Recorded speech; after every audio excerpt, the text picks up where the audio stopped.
We all love to measure people's strength through the feats they achieve to prove it. Whether it be Superman lifting up a car, big Scottish men flipping logs, or the fact that my dad can batter your dad.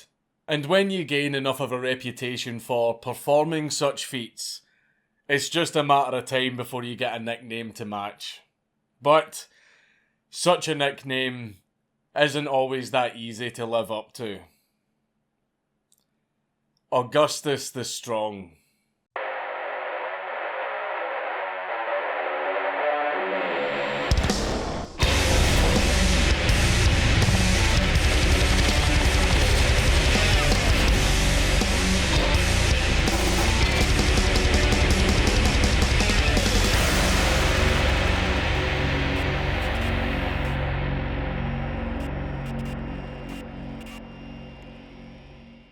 But before we get into the video, it is in fact your boy, Raid Shadow Legends. The hottest game in the Play Store with almost a perfect score and over 500 champions for you to collect has just introduced a new playable faction, the Shadowkin.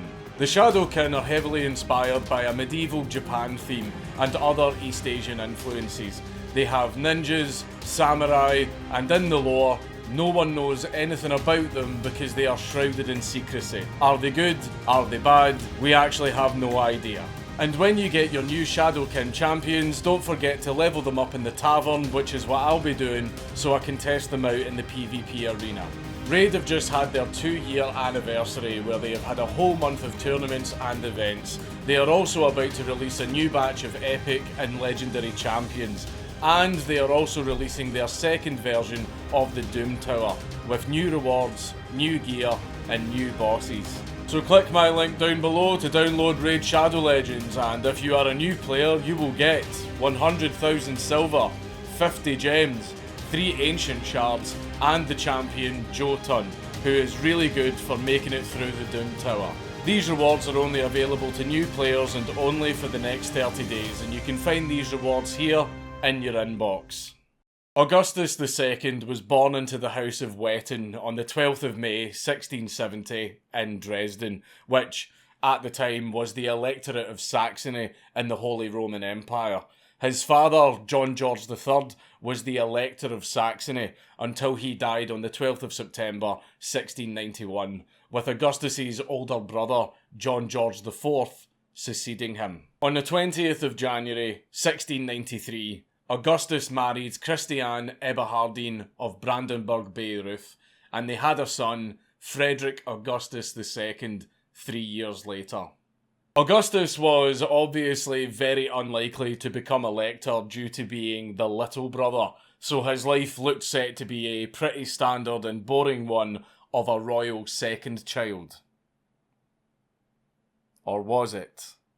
While Augustus was gallivanting around Venice during the carnival season, free of any responsibility and without a care in the world, fate said psych, and his brother caught smallpox from his own wife and died on the 27th of April 1694 without an heir, resulting in Augustus becoming Friedrich Augustus I, Elector of Saxony.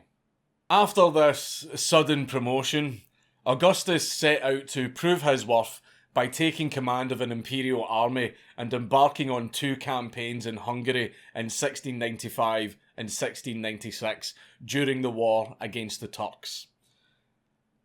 And he failed.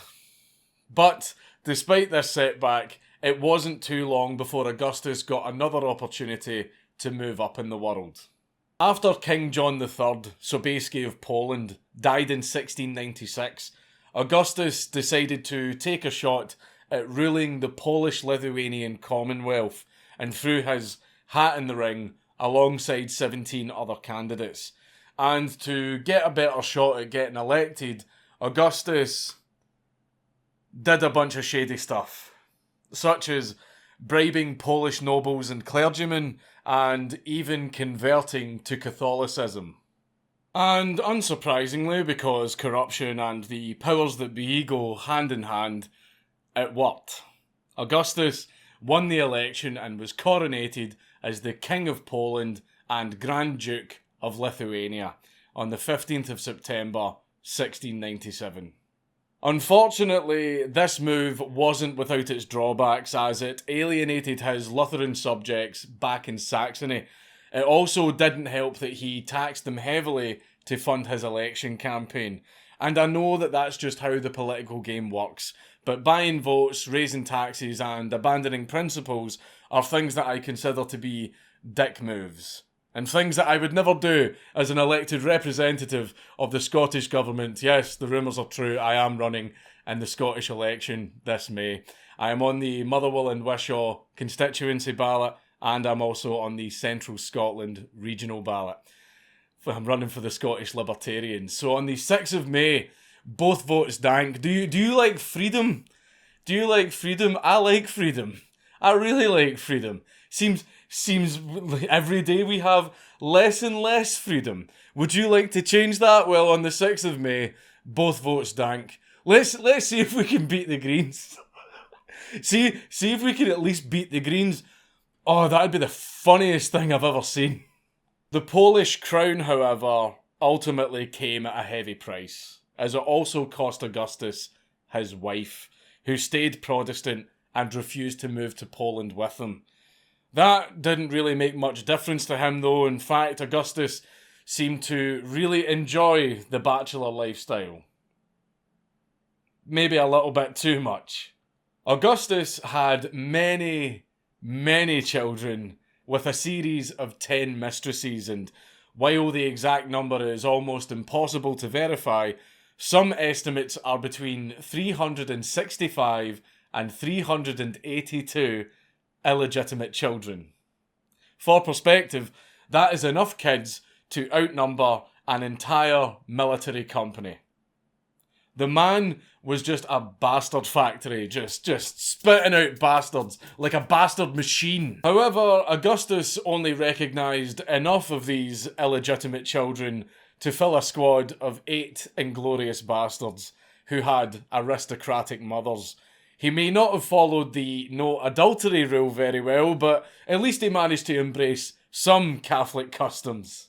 Augustus's virility was part of the reason for his nickname, the Strong.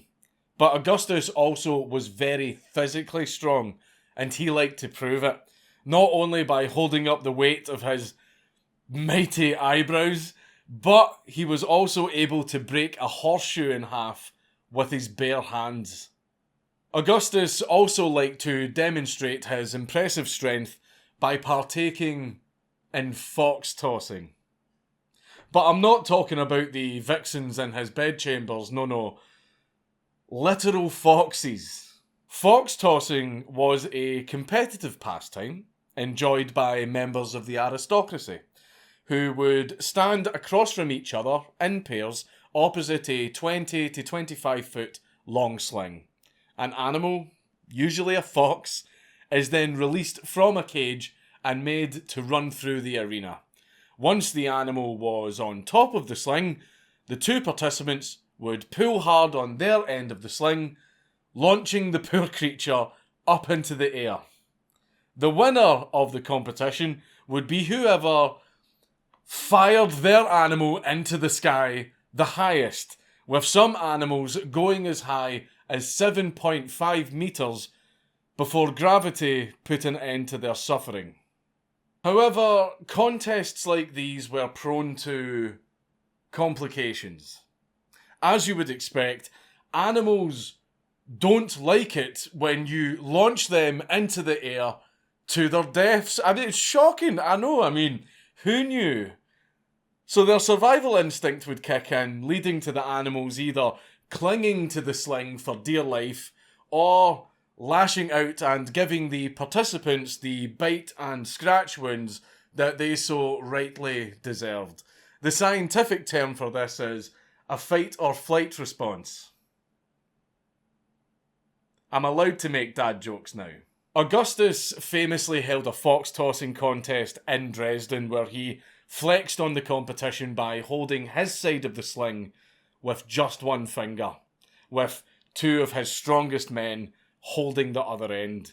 Many animals were yeeted at this event, with the death toll including 647 foxes, 533 hares, 34 badgers, and 21 wildcats. Look, it was the 1600s. Animal rights just weren't a thing. The sport itself is absolutely horrible. But what made it even worse was that Augustus was so strong that he probably sent the poor bastards into orbit.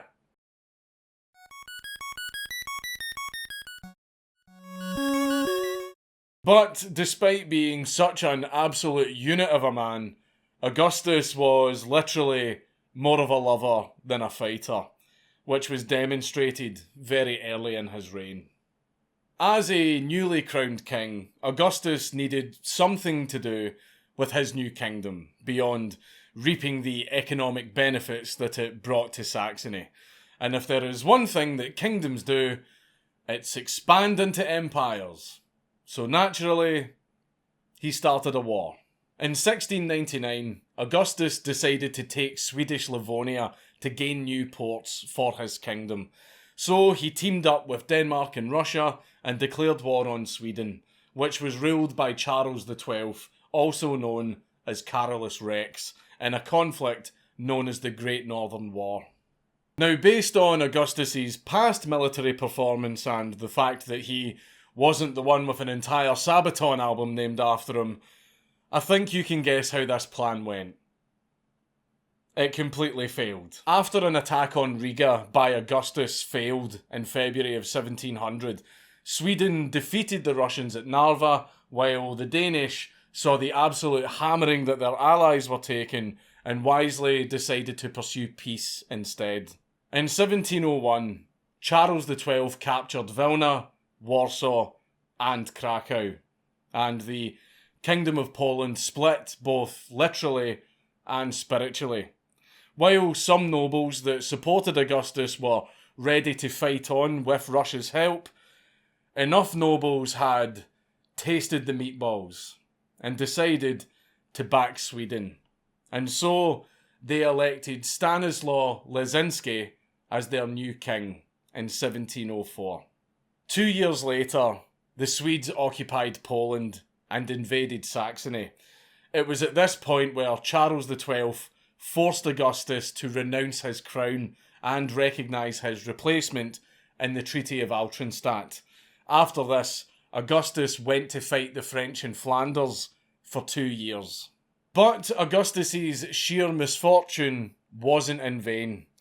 Charles XII was so preoccupied with slapping Augustus around in the PvP arena that Russia was able to rebuild its army and defeat Sweden in July of 1709. With this defeat, Sweden's hold over the north fell apart and Poland was freed. Stanislaw fled back to Sweden and Augustus declared the Treaty of Altenstadt void, getting his throne back with the support of the Tsar Peter the Great. So despite causing this entire mess and leaving Russia to do all of the work to fix it, it all worked out for Augustus in the end. He had a second chance, so surely he had learned not to bite off more than he could chew, and he reigned sensibly for the rest of his days. Nope.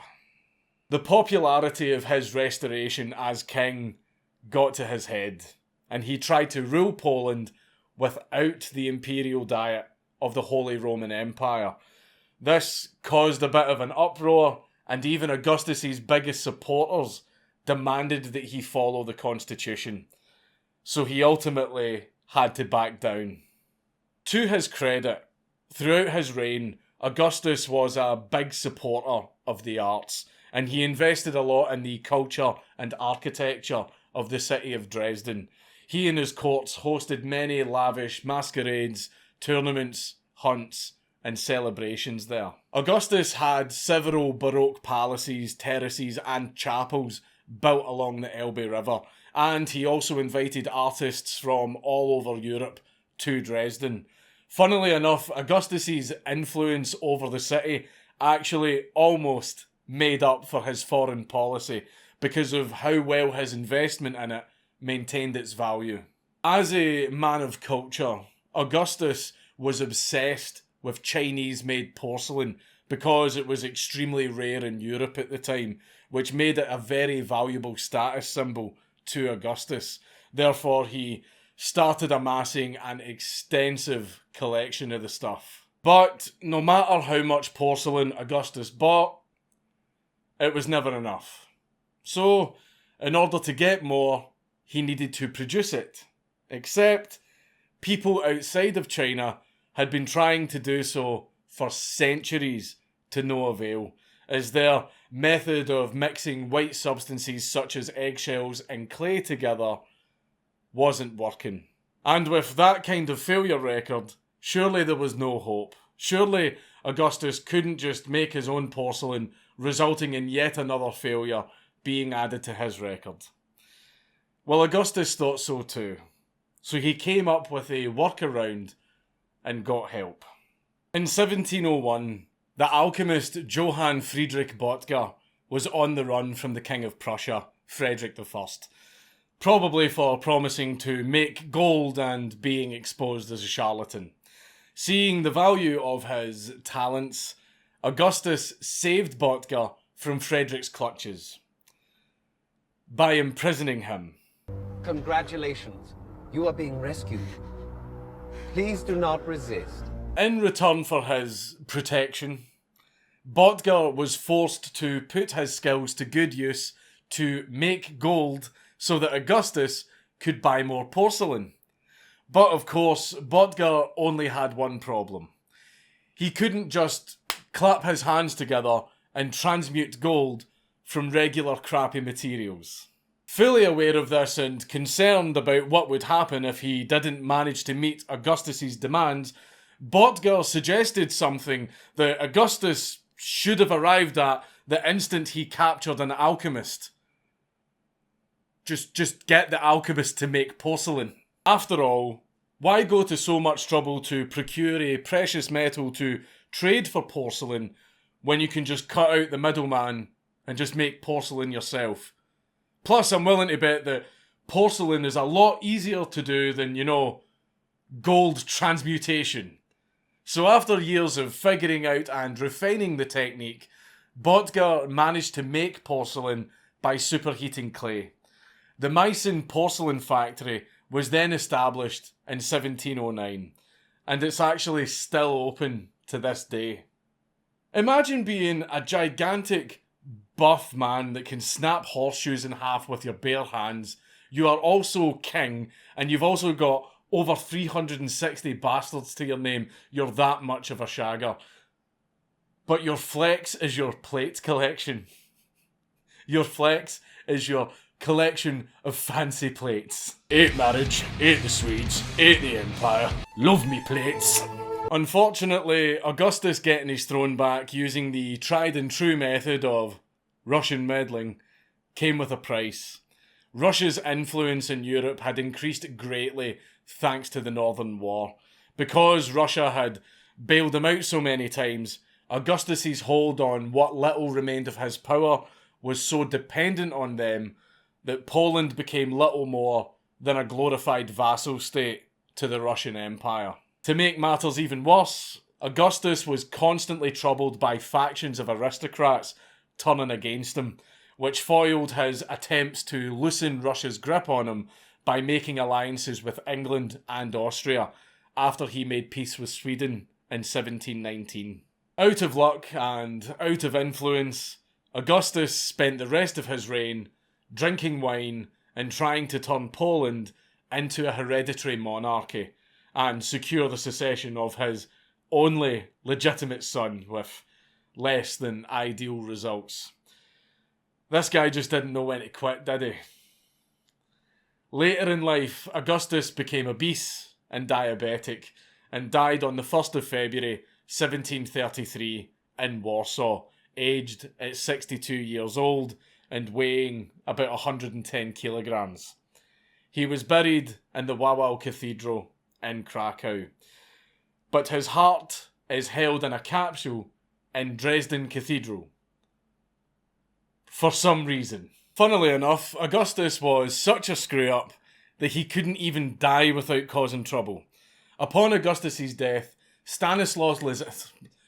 Polish names, Stanislaw Leszczynski returned, looked at the crown, and thought, I'll have that back, and was elected king with the support of his son-in-law, Louis XV of France.